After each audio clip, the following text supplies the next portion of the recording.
My name is Nick Cassway. Welcome to my exhibition Transmission at the James Oliver Gallery in Philadelphia.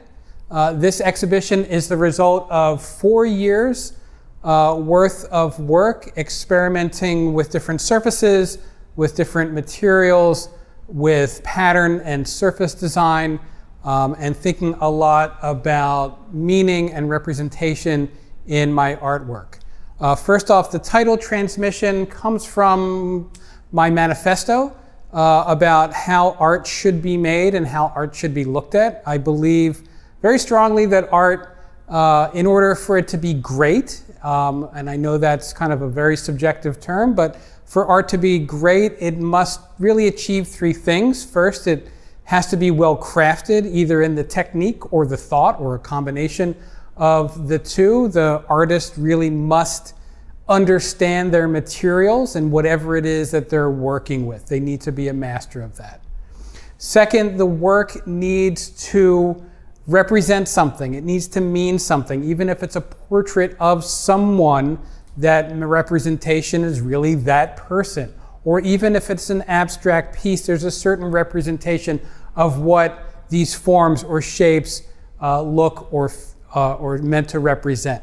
And finally, the third quality, which leads me to the title of the show, Transmission, is that there is a recognition that there's someone looking at the work, that there's someone receiving the work. There is a thought about how the work will be seen or interpreted or received, and therefore the artist is really the transmitter in this analogy of transmission. The first group of work I've called the crowds. They use large groups of people, partially a representation of our time now where we're been a lot socially distanced. Part of it is also just me wanting to become a little bit more complex with my compositions. I wanted to have more forms or more bodies, offer more complexity to the compositions. 2 of them that have the yellow and orange and silver and black and gray color palette, they derive from photographs that I took in Park Güell in Barcelona. They use a color palette that is a memory color palette from some paintings of my mom's. My mom is a painter. And I had a memory of a painting that she made that I really liked and had always responded to, even as a kid. And I wanted to try to somehow mimic that. So I love this idea of memory being part of the kind of the meaning, the metaphoric color palette. My work tends to take on one of 2 types of styles. One is more of a kind of an outline style, and the other is more of a solid form style. These 2 paintings kind of work more towards the solid forms and just kind of color and composition that makes up everything that we see in these paintings.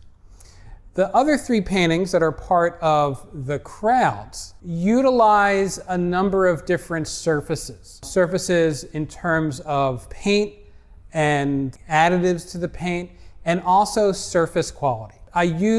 When I paint, I don't call myself much of a painter, quote unquote.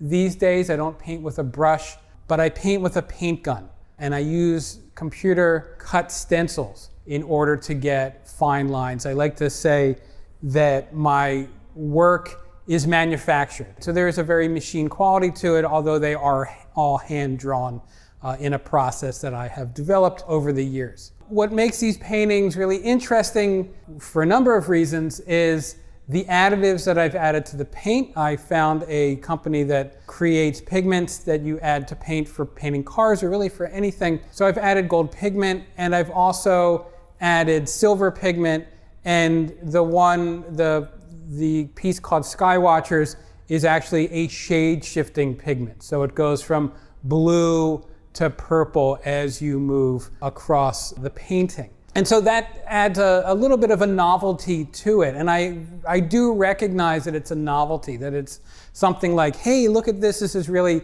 interesting and exciting to look at. or it's just fun to look at, but hopefully there's more that draws you into it. I think what's happening in the scene, I think what's taking place, I think the props, for lack of a better term, the things that people are holding, what people are wearing, where they're looking, really adds up to this story. What also makes these paintings really interesting to look at is that I've played around with the surface. You'll see in these pieces there is a textured surface, but the texture itself isn't just a random texture. It's a texture that's made up of geometric patterns. The one on the gold and red piece, the one called Paseo from Barcelona Street Fair, is using an Islamic pattern. The one for Skywatchers is using what's referred to as a non-periodic tiling pattern. And they're all really meant to just say there's a gigantic universe out there. There's something that's all-consuming, that there's something that captures our attention. There's something that kind of draws us in with the wonder of the universe. And that you could look at the image and you could look at the background, and the two ideas hopefully merge together to build a greater narrative.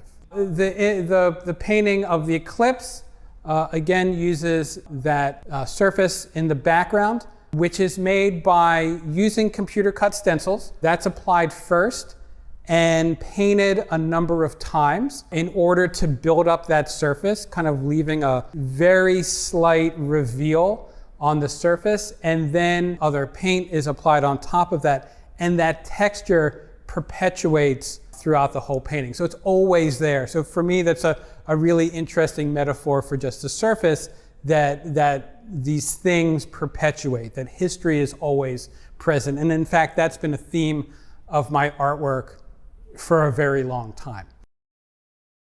This next series is called Look Up. This was from the eclipse that took place in 2017. I remember we were in Washington, D.C., and I had a very clear idea that I was going to take pictures of people looking at the eclipse. Like I kind of had a very clear idea of what these paintings were going to look like. Everyone is looking through their special eclipse glasses. And the idea was that I want to make this series of paintings where the color palette itself was a metaphor. I've always been intrigued by the quote from Carl Sagan that we're all made up of star stuff, and that, you know, this kind of constant cycle of supernova exploding and scattering elements throughout the universe, and they become then the building blocks of life and everything around us, is that we are made of star stuff. So I thought that was something really interesting, that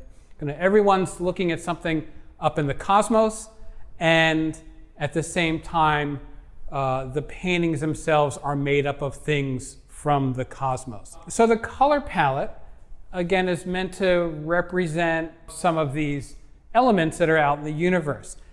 And they're on a phosphorescent field, so meaning the backgrounds glow in the dark.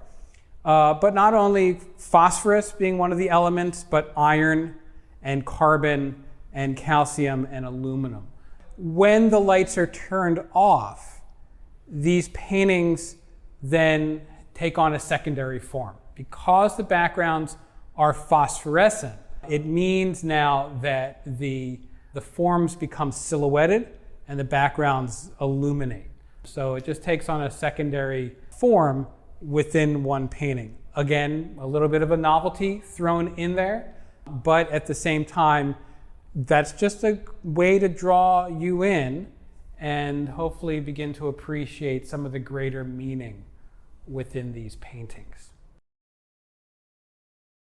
This other group of images, the only work in the show that's not portrait or figure-based, is images of the Chelyabinsk meteor that appeared over Siberia in 2015 or 16. I was, again, just intrigued by these things that come from the sky, these things that back in the earlier centuries would be seen as portents of doom.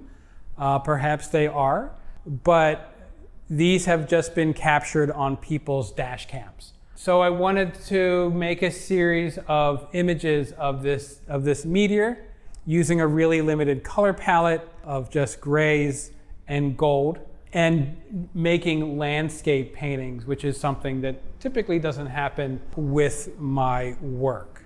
We're part of the greater universe. These things happened on Earth. They're not of our doing for once. So it's pretty fascinating to look at. This next group of paintings comes from a series called Start Screaming. These were made on roofing paper. It's a pretty difficult surface to work with. It's black, it's covered in tar-like material, it has a texture to it. As I first attempted to make these paintings, I realized nothing stuck to it. And that doesn't really work with my stencil, so I had to figure out a way to prepare the surface. And so that was the first challenge. But the second thing that I wanted to do was make a series of paintings of people screaming. I just had this notion that I wanted to capture these really candid moments in self-expression. I wanted to capture the things that we typically don't capture, and I wanted to elevate them. So these are somewhat monumental portraits. It's done with gold acrylic paint that's put on top of a red ground, so you kind of get a little bit of this kind of classical look to the gold with the red peeking through. So in a way, I've elevated these emotions, but I've also kept it really grounded with the use of the roofing paper. And I like these. They feel tough. They're very tactile. They have a heaviness to them. So this was a group of 6. It was actually supposed to be part of a larger series, which we haven't manifested yet, but it will, I hope, where I was actually going to group people together and have them scream for the camera. I thought that would be kind of an interesting way to do a series of portraits. The exhibition is complemented with some surface designs that I have created over the past 5 years. I am intrigued by surface design. I grew up in a house that had wonderful wallpaper in the bathrooms, thank you, Mom, and has really inspired my love of surface designs and ways to create them and use the digital tools that I have at my disposal to create these patterns. For this exhibition, I wanted to complement this theme of celestial events. So 3 out of the 4 patterns are based off of this abstraction of comets. Even though they're taken to a highly decorative place, they still kind of represent comets, which historically always was seen as these portents and these things that appeared in the sky, again, things that were out of our control.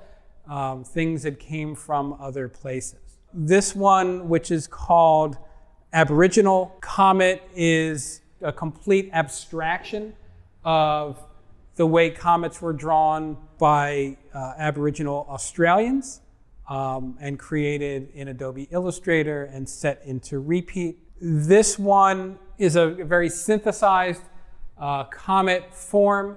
The pattern itself is based off of a pentagonal tiling system.